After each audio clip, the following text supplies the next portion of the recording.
Jadi mungkin yang saya share hari ini lebih ke pengalaman saya sebagai seorang ibu dan mungkin rekan-rekan di sini juga, banyak yang juga menjadi orang tua gitu ya. Ini saya rasakan itu, kemarin terasa banget gitu ya kalau, kita tuh mendapat dalam tanda kutip ya, kehormatan gitu ya di hati anak-anak kita sebagai tempat pertama untuk mereka menceritakan atau mengadukan apa yang mereka rasakan atau yang mereka pikirkan. Jadi Bapak Ibu, saya memiliki seorang anak yang kebetulan lahir dengan, kelainan kraniofacial ya, jadi, bentuk wajahnya nggak sempurna. Dan dengan, adanya, pemberian ini gitu ya dari Allah, itu membuat dia sering mengalami bully di sekolah. Dan, waktu itu pernah, saya datang dari kantor gitu ya, menemukan dia dengan muka yang kusut dan sedih gitu ya, dan dia nggak bilang apa-apa gitu karena saya datang juga udah, lepas maghrib gitu ya, dan nggak bicara apa-apa, cuman tidur gitu ya di atas karpet kamarnya, terus, tertelungkup dengan muka yang merana gitu ya kalau saya lihat ya. Dan ngeliat kayak gitu kan, saya tadinya cuman, "Are you okay?" gitu, "Kenapa sih kok, something wrong?" gitu kan. Nggak lama setelah itu saya ngelihat dia menangis dan anak sebesar itu menangis dengan tersengguk-sengguk gitu, itu agak mengkagetkan ya waktu itu. Dan kemudian, saya duduk di sebelahnya, memeluknya sampai dia puas dan kemudian mendengarkan kisahnya gitu, dan dia menceritakan apa yang terjadi di sekolah dan segala macam. Nah, waktu itu emang cukup berat karena dia sempat nggak mau sekolah, sempat minta homeschooling, sempat minta pindah sekolah dan seterusnya. Kemudian di akhir ceritanya saya bilang seperti ini, "Apakah, kamu ingin Bunda untuk melakukan intervensi?" Which I can. Saya bisa datang ke guru kelas kamu atau kepala sekolah kamu dan, talk this through gitu ya, atau kamu mau coba untuk selesaiin masalah kamu sendiri. Mungkin kamu bisa belajar untuk asertif dan bilang sama orang-orang yang, suka mengolok-olok kamu gitu ya, untuk, menyatakan bahwa kamu nggak suka dan itu melukai kamu gitu kan. Mungkin mereka beranggapan bahwa itu bercanda, tapi mereka nggak sadar bahwa itu membuat kamu terluka seperti ini gitu kan. Mungkin mereka harus dikasih tahu aja batasannya di mana gitu kan.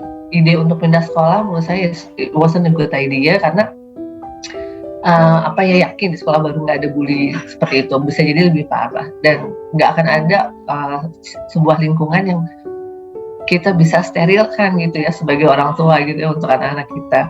Dimanapun itu pasti terjadi. Mungkin sekarang alasannya itu, besok mungkin alasannya berbeda. Bahkan orang-orang yang sangat sempurna pun seperti artis-artis yang kece-nya luar biasa, juga ada aja di komen, "Ah, bajunya nggak matching," gitu kan, warna warna hidungnya operasi kemancungan gitu kan. Jadi kan, itu memang potensinya selalu aja ada. Jadi yang harus kita lakukan adalah membuat kebal otot-otot di dalam hati kita gitu ya, bahwa hal-hal seperti itu doesn't really matters, bahwa kita tahu kualitas diri kita sendiri dan apapun yang orang pikirkan tentang kita itu tidak akan mempengaruhi persepsi dan kita mengenai diri kita, dan nggak akan mempengaruhi keberhargaan kita sebagai individu gitu ya.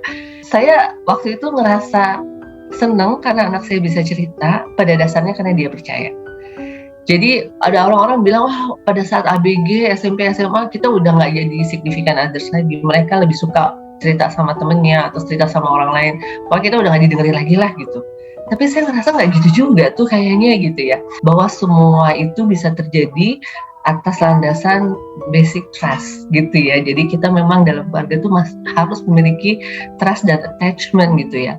Dan ini tidak terjadi dalam sekejap mata Bapak Ibu gitu ya.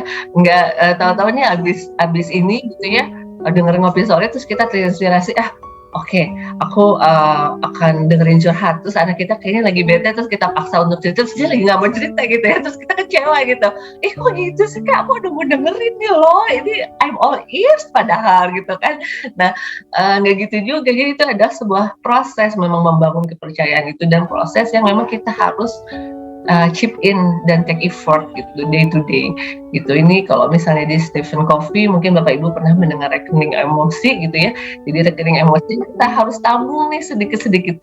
Kadang-kadang memang kita melakukan withdraw gitu ya, misalnya kita marah gitu dan kita merasa marahnya kita tuh melampaui batas atau kita kelepasan mengatakan sesuatu yang menurut kita akan menyakiti, itu mungkin withdrawal dari rekening itu. Tapi kemudian kita melakukan deposit lagi gitu kan. Jangan withdrawal-nya terus-terusan, akhirnya rekeningnya habis gitu, dan akhirnya udah nggak mau lagi deh cerita sama ayah sama bunda. Kalau diceritain pasti aku disalahin.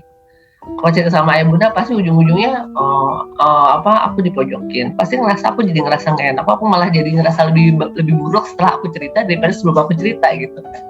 Nah, jadi ini juga merupakan hal yang kita perlu develop sama-sama gitu di dalam keluarga.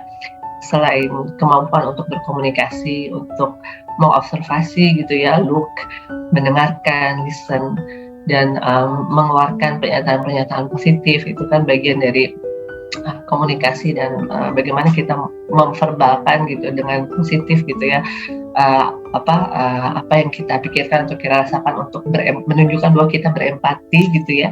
Tapi di luar itu menurut saya kepercayaan gitu ya dan kehangatan keluarga itu merupakan juga salah satu kunci untuk psychological first aid, sehingga apapun yang terjadi, no matter how bad gitu ya, mereka tahu bahwa mereka merasa aman untuk bisa cerita karena kita tidak menghakimi, dan mereka tahu bahwa mereka bisa selalu datang ke kita kapanpun dan kita akan selalu menerima.